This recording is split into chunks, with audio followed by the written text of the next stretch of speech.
Okay, guys, I want to talk about this woman right here. A lot of women are giving this girl a lot of crap, and it's causing controversy on the internet. So if you read it right here, it says, "This sums me up as a person going on a first date, and he tells me his favorite cake is carrot cake, but he hadn't had it in years since his parents got divorced. Me 3 hours before our date." So she's making him a carrot cake. I thought was sweet, but the comments are saying otherwise. So let's go to the comments. Doing too much too soon, but what do I know? She made him a cake, not a house with her own hands. Calm down. You see, this is how I am too, but you can't be like this too soon. Your villain era is coming soon, girl. This is the sweetest thing I've seen in a while. I love it for you. Unfortunately, no man deserves this, girl. All comments are negative. I thought this was cute, but y'all get the gist.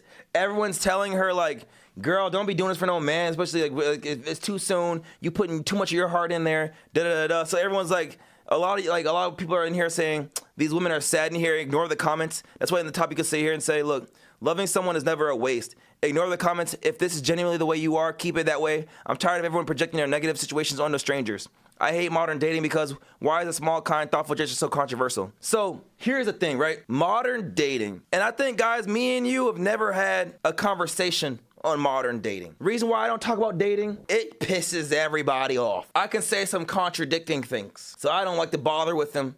All right, because everyone's in a hurt place about relationships, and a lot of people don't want to be vulnerable. Me, I made a rule like this because one time I fell in love, and I was terrified, right? Because I didn't want to be hurt, or I didn't want to hurt them, or I didn't want to go through what I've been through before. And someone said this to me. They said, "Well, would you rather not getting to experience this deep level of love? Basically, would you rather get to experience love or never get to experience it ever in your life? What would you choose? Would you like to experience deep love or never have it at all? Even though you can get hurt in the future for falling in love." You know what I'm saying? And I'm like, dude, then I'd rather experience it. Even if it could break the hell out of my heart, I'd rather experience it. And then if it breaks my heart, I'll pay the price.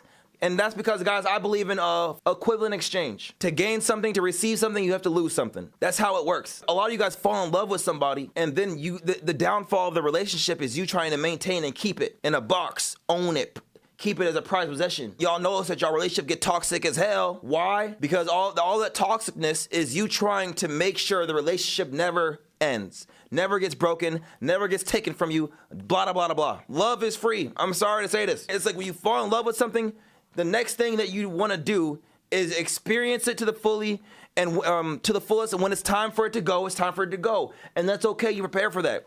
And you guys gotta treat that as not just relationships. You guys gotta treat all things like that. You're going to experience things in life and want to keep it, but you gotta understand nothing stays forever. So guys, this live stream right now, right? How about this? We'll do this right even together, right? I know some of you guys are like, this is the greatest thing ever. I hope this never ends with me and Derek and all of us in the chat one day, whatever. I'm letting you know, one day this will end too. We're experiencing the sweet parts, okay? The sweet parts. So what I want you to do is appreciate this moment, and that's what I do.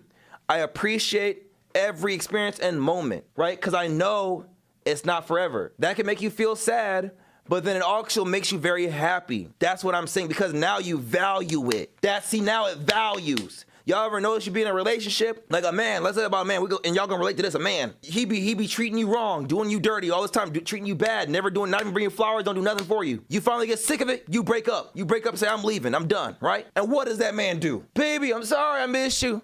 I could be better. He starts trying to bring you flowers. He's trying to take you on dates. He's trying to be romantic. He's trying to take you on adventures. He's showering more for some fucking reason. He's giving head out of nowhere before you go to work. What do you need, baby? Like, whatever, I'm saying. You know what I'm saying? He do what he do. He putting in that work all of a sudden. That's crazy, right? Why? Because now he knows you could possibly leave and not come back. And he don't want it to end. He don't want to lose you. He's feeling the feeling of losing you. So now he's putting in that work to keep you. I'm not saying that like you should do this to a man on purpose, because it sounds manipulative if you do it on purpose. I'm just letting you know the fundamentals of this is some psychology that I'm saying right now. People take things seriously when there's urgency or whatever. You know what I'm saying? They don't take you serious, or if they don't miss you or start praising you or giving you flowers till you die. See what I'm saying? Why didn't you give me my flowers when I was alive? Because there was urgency. I'm not saying with your relationship, I'll give you this advice, all right? A man or a woman, how you let them treat you is what you let them get away with, basically. What you let them get away with, right, is how they're gonna treat you. That's the bare minimum. Like, that's where they're gonna keep doing it. If they do this to you and then it's effed up and you stay, they're like, okay, I know if I do this, she ain't going nowhere. Even if it makes her mad, she gonna stay. So he does this and this, he does some more stuff. You guys you fight about a bicker, but you stayed. So he knows, okay, if I just do this, sure, we'll get in a fight. She'll be upset for a day or two, but she'll get over it. So now when he knows there's certain things he could do, he gonna do them and not care how you feel, because he knows or she knows, yeah, I know that I know he's not gonna like, or she's not gonna like that I do this, or but I know that, oh no, I only have to deal with 1 day of fighting. That's not a big deal. So then now you can see, then this is how they get trained. They're like, okay, if all I gotta do with 1 day of fighting, it's not a big deal, she'll never leave. This is why marriage is even crazier, because marriage literally means I'm never going to leave. I'm always going to be loyal to you. I'm always going to take on every fight.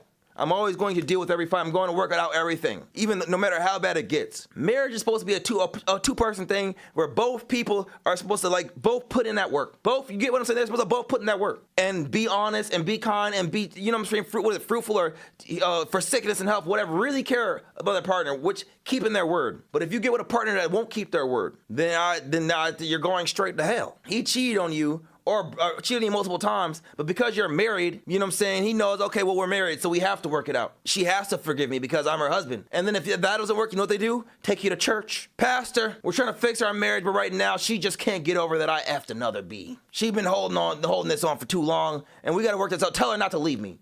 You're using a pastor, religion to try to keep you to stay in a relationship. It gets y'all know what I'm talking about. It get manipulative. And then after that, he gonna do it again because he knows when I cheat on her again and she finds out, we're just gonna use God, religion, and the pastor, and the kids. Oh, don't hurt the kids. Don't leave because you're gonna hurt the kids. All of this manipulated. It's all this stuff because they know they can get away with it. Now, guys, I just went on a whole rant, but I think if somebody need to hear this for real. So, you gotta I'm not saying leave, just be leaving your partner like this, but let your partner know. I looked him in. I'll be like this. Look, this is something that I'm not going to deal with. All right, so I'm letting you know. If you move like this, I'm gonna move like this. I'm not mad I'm not even tripping. You know what I'm saying? I'm not mad at you. I'm upset with myself because I held these expectations that I thought you'd be a real person. That's okay, that's on me. Because I had these expectations. I believed that. I believed that you were actually gonna be a truthful person.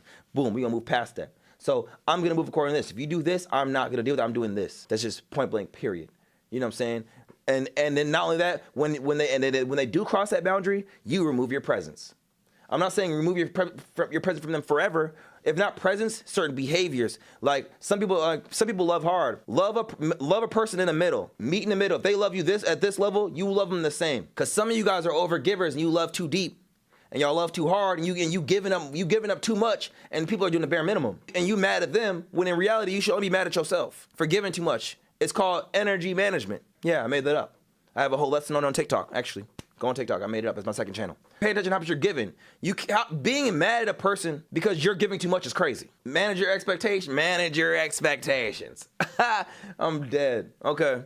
But yeah, guys. All right. That was my little dating one-on-one advice. All right. If you guys ever want me to do a dating video, I'll do some dating videos. And or if you ever want me to come on here and we do I hear some relationships and give advice, I'll go crazy. I'm not a dating coach, but I'm cold at it. I'm cold. Guys, we still have decking hoodies. About 50 to 70 left. www.decking.net. Okay. Decking shit. Choose yourself first. Then we can go ahead and give donations. You feel me? I'll be with y'all next video. Okay. Later.